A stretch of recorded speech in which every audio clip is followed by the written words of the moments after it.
Hello, and welcome to episode 6 of this Blender journey. A slight adjustment has been made to this series, as I said we would look around the 3D viewport, but I believe this is something important that you may want to know beforehand, just in case your files start crashing. So let's not waste any more time and jump straight in. It is almost like a rite of passage when working with Blender, and it crashes at least once. Not necessarily in the latest versions. I realistically haven't had a crash from Blender for a while now, since 3.6. I'm not saying it can't crash, but unless I overload the software, such as subdividing one too many times, which is more of a Blender not responding than a crash, I've been relatively lucky. But when I was doing one of my uni projects, someone didn't save for literal hours. They made a lot of progress and started stressing out, as it was 2 days to deadline. He wasn't aware of the fact that Blender saves crashes, saving him hours of work. Like any software, crashes can happen unexpectedly. Blender has multiple versions, and considering add-ons can break, that just means Blender has so many changes that what gets referenced or used can become deprecated, meaning the add-on breaks, for example. Blender 3.6 might work, and in 5.1 it causes a crash, whereas 5.1 can have things that work and 3.6 can cause a crash. So this is where, for example, I have multiple versions. I still have 3.6 and I have 5.1, and then I've got one in the middle. I think it's 4.4. For that very reason, things might break in that I come across, and then I can just work in a previous version, get what I need out of it, and then I'll import it into 5.1 that way. Anyway, let's look into how we can recover our files. Alright, so file recovery is the ability to retrieve our file. So what I've got here is my observatory, so this has been saved. So what I'm going to do, just real quick, is I'm going to go to File, Save As, and then we're going to call this Observatory File Crash Test, and then just overwrite that. So this is the file that we've got, and then what we're going to do is we're going to have to spend some time on this to make some changes so that we have our autosave and everything kick in. Because if we just make, say, this little change down here and just make a physical change, so we're just going to drag this out really far like that. As you can see, we've got our asterisk in the corner, meaning that we have made changes that haven't been saved yet, but I'm going to make Blender crash now, and then what we'll get is the ability to restart. So just real quick, our crash log, we can see it here and now, and what this crash log will hopefully do is tell us the reason for why Blender crashed, but I don't know enough about reading into this to see why. I'm sure if I really looked into it, I might figure out that yeah, it's because of data previews. But if we just quickly restart, we will get our blank old observatory back. So as you can see, we haven't got the inset. So what we're going to do is we are just going to do a little bit of a time lapse of me making several changes over the course of time, and then hopefully we can get back into recovering our crashed file.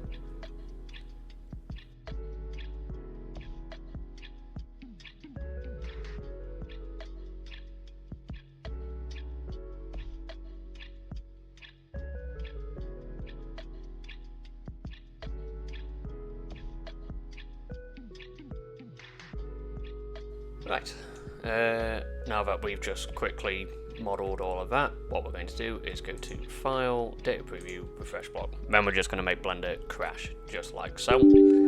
So again, we can view our crash log, and then that will give us this here. And if you're wondering where the crash log is stored, all you have to do is go into your File Explorer. So for me, it is C, users, me, app data, local, scroll down to where it says temp, and then there we've got it. We've got our observatory file crash test log, which will again give us what we've just had a second ago, right there, and then what we've got is our file, which hopefully we'll get our recovery from. So what we'll do is click restart, and then we'll see where Blender picks us up from. So there we go. So it just caught me as I was about to make those changes where I extruded those little things up. So as you'll see, it says observatory file crash test, a load of numbers, autosave. So if we went to file and then recover and looked at our last session, and if we don't save this, you'll see that we've been given just the observatory. Whereas if we go to recover and autosave, we can see just where it crashed. So it was today at 3:59.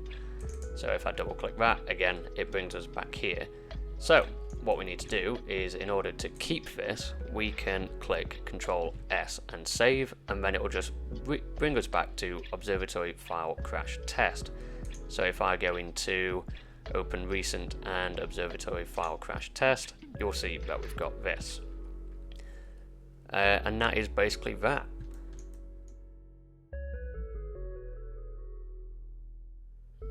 So, one of the issues that we have with recovery and temp files is the fact that they are temporary.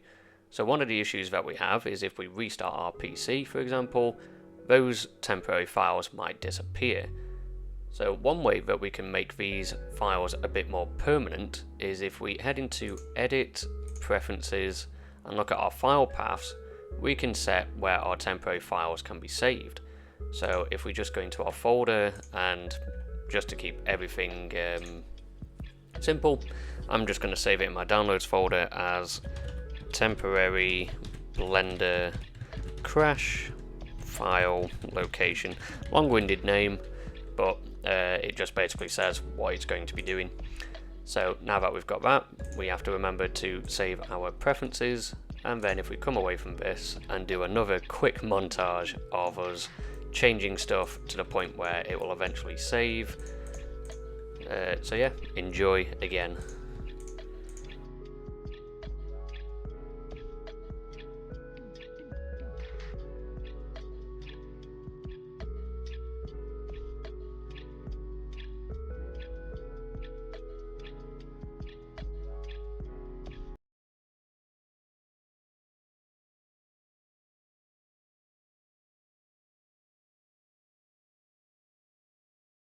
Alright, so now that we've made whatever that is, what we're going to do is we're going to cause Blender to crash again, and we're going to do it by the way that I know how to.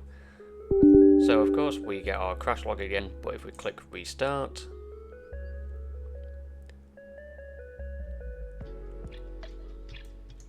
and for some reason it has not given us anything at all. So this is because if we're going to recover and autosave, you'll see that we are being shown where we've made our temporary file location. And if we double click this, we have been given the file that we were working on when it crashed. And the reason for this is because what we were doing is we made the preference to save our temporary file location in the same session of when Blender crashed. So a way to show this in another way is if we go to Edit and Preferences, and then we change it off, even if we went into another folder and called this super temporary file save location, and then go into this and click accept, and then we go into this and save to preferences, close, we'll close Blender and reopen it. And then what we'll do is we'll work on another montage for you to witness while we just showcase how this works.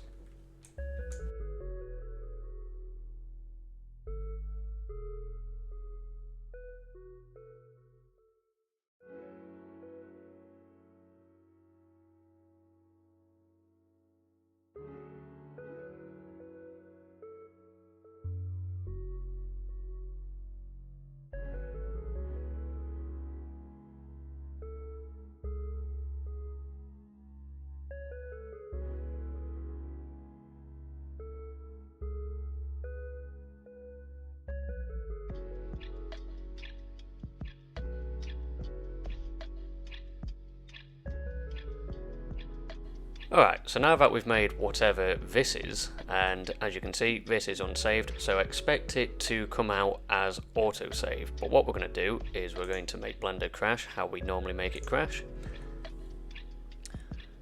And then if we click restart, we should be met with our model that we were just working on, or some version of it. So as you can see, we've got it as autosaved because we didn't save it to begin with anyway.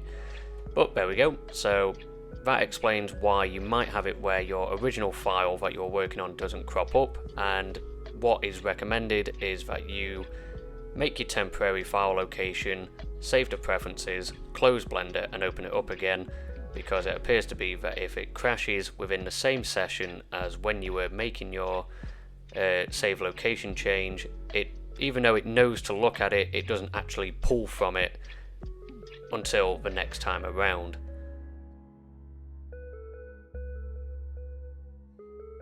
If you want to save yourself further in these scenarios, one thing that you can also change is if you're going to edit and preferences and head to save and load, you'll have an option here of whether to have auto saving on.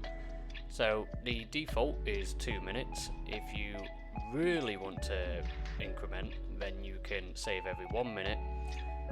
However, one of the issues you might come across is if you do something that causes Blender to crash, and say in the last 30 seconds you sit there and go, I wish I didn't add that extra bit of geometry or anything like that, then you run the risk of carrying that over without the ability to undo it. Whereas if you have it at 2 minutes and you do something a minute ago, you can theoretically save yourself. However, that's not guaranteed, because it could be that the autosave was 1 second before Blender crashes in its entirety, but having it lower at 1 minute, for example, just means that you autosave more frequently and you're more likely to catch whatever it was you were doing last. Whereas if you say have it on 30 minutes, then you're going to lose 30 minutes of progress if it crashes, 26 minutes after its last autosave. So bear that in mind. So hopefully we've all learned something here. I won't say what the next episode is, because just like we've experienced, I might come up with something that might be more of a priority to showcase. So yes, thank you for watching, and I will see you in the next one.